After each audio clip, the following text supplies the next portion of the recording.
Welcome to the Radiant Edge Podcast, the podcast for soul-led experts building bold, aligned businesses. I'm here to help you create a business that feels just as good on the inside as it looks on the outside, because you're not here just to sell, you're here to lead movements, shape ideas, and amplify your radiance.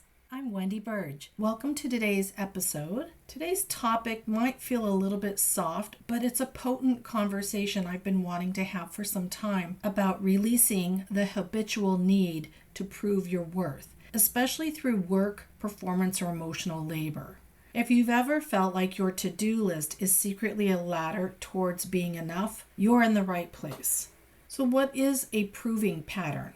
The proving pattern is a subconscious loop that says, if I do more, be more, care more, I'll finally feel worthy. It shows up as hustling harder than necessary. It may be overgiving in client work or relationships. It feels like rest must be earned. Ooh, that's a tough one. And it's about attaching your value to output or productivity. At the core, it's the conditioning that we've all been indoctrinated into in our society. So let me backtrack a bit. I was at a party over the weekend and I got to hear people speak about their process versus their productivity. And I was in mixed company with people who had pretty steady 9-to-5 jobs and people that were artists or creatives. We really got into this interesting conversation around productivity versus process, especially in the creative process. There is this whole underpinning of the idea around productivity and needing to make sure that we are proving our worth as a value proposition, because this proving pattern is constantly in our face as women that we feel like we're not enough. So historically and culturally, it is a patriarchal system. Women have been historically valued for what they do for others, such as caretakers, emotional anchors, homemakers, and support roles, and created this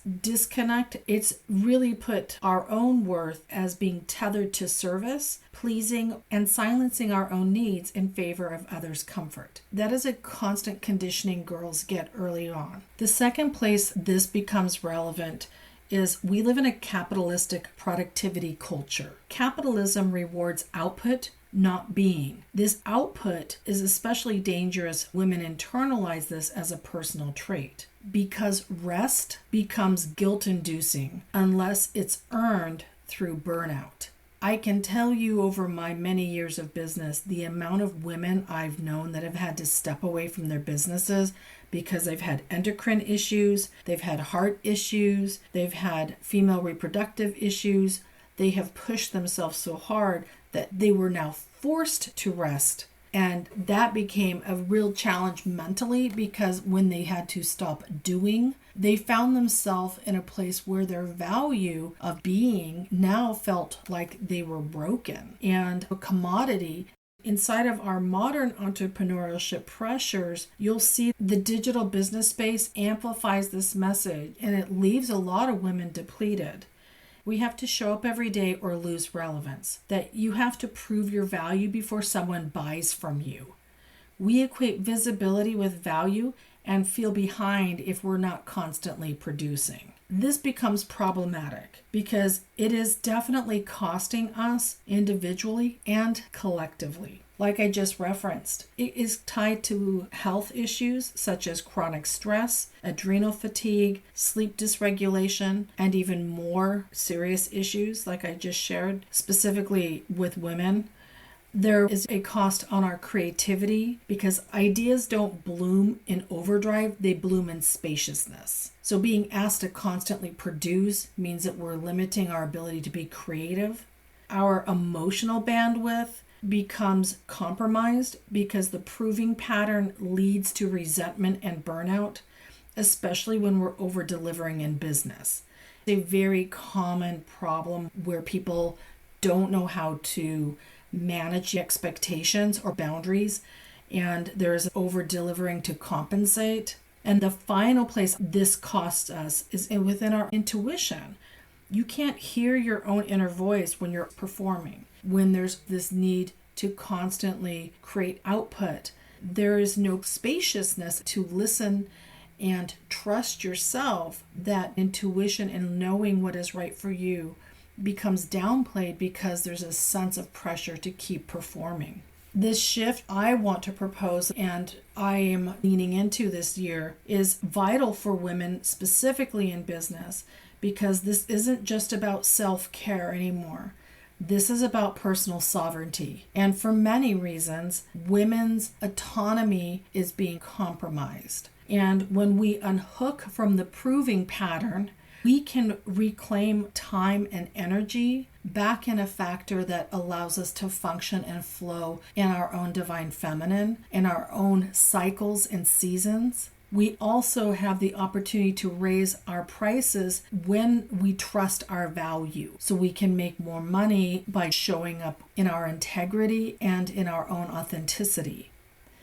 I think there's also an important factor here where we then have the capacity to start building sustainable business models that nourish us. We shift the internal energetic driver when we create from desire, not duty. We can radically change this narrative and say, I do not need to suffer to succeed. I do not need to prove to be paid. That within your own context of being able to share your knowledge, hold space, present solutions, you will align energetically with the right people because your conversations, your focus, your attention is now to the right things that feed you, not just energize and create outcome success for others. So we need to evaluate where performance patterning is limiting our ability to show up in our businesses and serve people, but from a place that requires us the opportunity to present where we are already enough. My intention is for women to step into their own sovereignty and hold space through ritual, which allows us to tune in and listen to the things that matter for us. As we move forward, I want to suggest that maybe we try a ritual. Now, this might be a little different for this podcast that I've had. However, if you need to pause after I've explained this process, then please do, and then come back to this episode. But for a few minutes, I really would like you to consider writing down all the ways you've tried to prove yourself. It might be messy, but I really encourage you to be honest. And then burn the page, tear it up, or release it with intention. After you have done this, refill this space with the affirmation, I am enough. I no longer hustle for my worth. Now, if you need a few prompts while you're doing this, consider some of these. In what ways have I been proving myself to be enough? Who benefits when I overgive? What am I afraid will happen if I stop proving? What would my energy look like if it were mine to keep? This process is really meant for you to start the stage of remembering. This is a larger component of the work that I'm starting to produce and will be sharing, but I am encouraging you to consider a few key points. You're not here to audition for your own life. Everything that we need on this planet has been provided to us. And I am a firm believer that our job is here to remember who we are in harmony with the cycles and seasons of our lives. And I also really want you to consider that you don't have to perform your value to be valuable. I'm going to say that again. You don't have to perform your value to be valuable. Now, this one might take you a little bit of time to reflect on and is a great prompt to consider journaling about. But this week, let the weight of proving fall away and witness what rises in place. Consider the relationships that you've created inside of your business with clients, with your team, with colleagues in your industry, where you continually feel like you're having to prove to be valuable. When we reclaim our energy, we are actually reclaiming our leadership. People respond to us energetically by the way we carry ourselves, the way we have the clarity and the confidence in the way that we eliminate and step aside from the chaos that a lot of this proving process has really been indoctrinated into our business culture. And consider that true service does not mean that you are to be in servitude. I really hope that this conversation today has been eye-opening, and if this conversation stirred something in you, I encourage you to engage in my Substack space, where I'm starting to deconstruct outdated frameworks and step into a more soul-aligned way of doing business. I do have some special announcements from a project I've been working on. Those will be coming soon. I do appreciate you, and I'd love to hear your thoughts on this show. Thank you for listening again, and I'll talk to you next week.